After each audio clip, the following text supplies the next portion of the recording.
السلام عليكم ورحمة الله وبركاته، بسم الله والحمد لله ولا إله إلا الله والله أكبر. ازيكم حبايبي عاملين ايه؟ يا رب تكونوا بخير. النهارده جايلكم فيديو سهل وبسيط، يا رب ينول إعجابكم. بس قبل على الفيديو هنصلي على الرسول عليه الصلاة والسلام. هعمل معاكم طريقة اللوبيا بطريقة سهلة وبسيطة. أنا غسلتها ونقعتها من نص ساعة، وبعد كده حطيتها على البوتاجاز تغلي زي ما انتوا شايفينها كده. يعني غسلتها ونقعتها نص ساعة وبعد كده ولعت عليها، يا دوب قلبت معايا زي ما انتوا شايفين قدامكم كده. وساعة ما بتخش في السوي بنطفي عليها اهو. يعني هتسيبها تقلب بعد يعني ايه تاخد ايه نص سي بس، وبتسيبي بقيت نص سيها علشان خاطر تستوي معاكي في الصلصة بتاعتها. هنجيب حلة ونحطها على النار، نفس هي الحلة. صفيت المكرونة اللوبيا منها وبشطفها بشوية مية كده حلوين وبسيبها. تعالوا بقى نقطع البصلاية بتاعتنا الجميلة اللي انتوا شايفينها قدامكم دي، ونشوحها تشويحة بس تاخد لون ايه دهبي بس كده. هنضيف لها اضافات معانا كده، بس صلى على الرسول عليه الصلاة والسلام. وهتطلعي بأحلى حبة لوبيا، صلصة او دمعة زي ما بتقولوا عليها حبايبي، جميلة جدا. هي دي اللوبيا بتاعتنا في اجواء الشتاء، بتبقى حلوة اوي. هنشوح البصلاية وهنضيف عليها معلقة من التوم مدقوقة، وهنضيف برضو حتة من هرسة الشطة، ونشوح البصلاية بتاعتنا تاخد لون دهبي بس ما فيش اكتر من كده.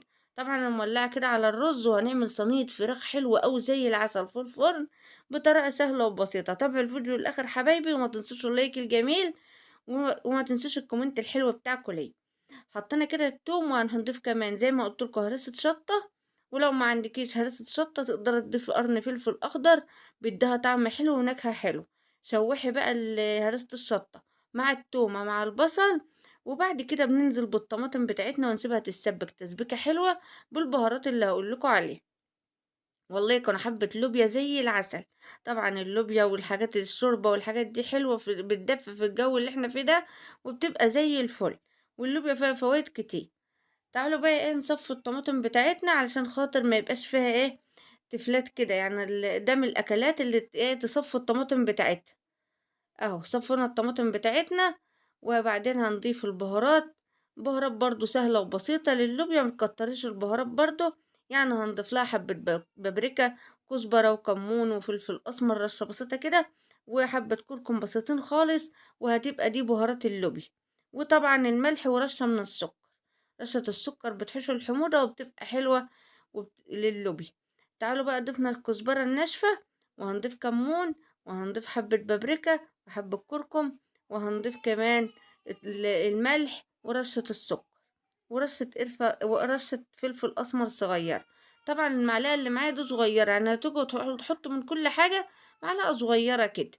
لو انتوا شايفين المعلقة اللي أنا بعير بها معلقة صغيرة خالص زي معلقة الشاي. ما تحطيش بهارات كتير عشان ما تضيعش معاكي طعم الأكل. انت حابة ان انت تحسي بطعم الشيء، لو انت كترت في البهارات بيغير طعم الأكل معاك. ورشة السكر دي جميلة وبتشيل الحموضة وحلو. وطبعا الملح، والملح ده تبع رغبتك انت. التسبيكة بتاعتنا اتسبكت وبقت زي الفل. تعالوا ننزل باللوبيا بتاعتنا ونكمل السوية بتاعها. لو عندك شوربة كملي حبة شوربة، لو ما عندكش حط شوية مية مغليين وسيبها تستوي بقى براحتها. تعالوا بقى حبايبي نقطع كده البصل بتاع الفراخ بطريقة سهلة وبسيطة زي ما انتوا شايفين في الصينية بتاعتنا، بصل وفلفل وطماطم. وهنعمل احلى دعكة كده ومرتة للفراخ بتاعتنا. مش هنعمل اي حاجة غير ان هي مرتة حلوة وبطريقة سهلة وبسيطة. صلى على الرسول يا حبايبي عليه افضل الصلاة والسلام.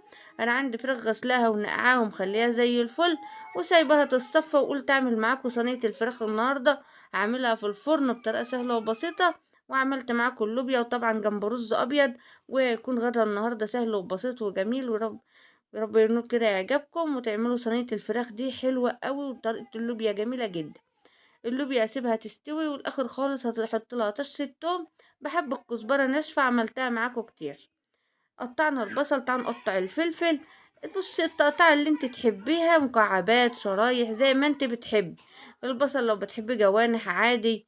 بصي المتاح اللي انت بتحبي تقطعيه قطعيه. انا بديك الفكرة وانت نفذي براحتك.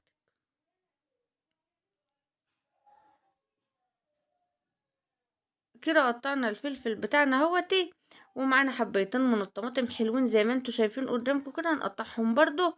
وهنضيف البهارات بتاعتنا ونضيف الفراخ ونخليها صينية فراخ عجب. الستاند كان هيقع على فكرة. صلوا على الرسول يا حبايبي عليه افضل الصلاة والسلام، وما تنسوش اللايك. بصوا بقى، قطعت انا الفلفل والطماطم مكعبات كله. احلى صينية فراخ تاكليها، اللي كله نيف نيف ده بصي على بعضه كده، بيخليلك الفراخ مسكرة وزي العسل وحلوة، وريحتها بتبقى فراخ مشوية في الصينية، حاجة كده تحفة جميلة. اه، يعني ما تعمليش الفراخ، ما تعمليش الطماطم بتاعتها في الخلاط ولا اي حاجة، قطعي كله كده. ولو حابة تضيفي أي خضار بينفع وبيبقى زي الفل. هنحط معلقة هرس الشطة، معلقة توم مدقوق. زي ما انتوا عارفين طبعي أنا بدق التوم جنب مني وباخد منه تبع ما أنا عايزة. خلصنا كده، حطينا وهنجيب مكعبين مرق دجاج أهو. يبقى حطينا مكعبين مرق، وحطينا التوم، وحطينا هرسة الشطة، وهنحط حبة كركم وحبة كاري، وهنحط فلفل أسمر وكزبرة وكمون، ورشة من القرفة، ورشة من السبع بهارات. ده هتبقى بهارات الفراخ بتاعتنا.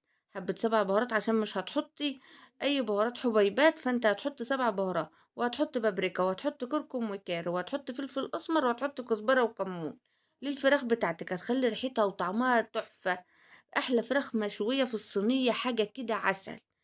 اهو، هندعك بقى البهارات دي بحبة زيت. اهم حاجة تمسكوهم تدعكوهم دعكة حلوة، وطبعا رشة سكر. وهنمسك الفراخ دي ندعكها دعكة جميلة، البصل بالخضار تدعكوهم دعكة حلوة. وبعد كده نجيب الفراخ بتاعتنا برضو ندعكهم في المرتة دي، بتبقى ريحتها من قبل ما تتطبخ جميلة تحفة. يعني انتوا مجرد ما بتدعكاها كده بصراحة بتشم ريحة حلو.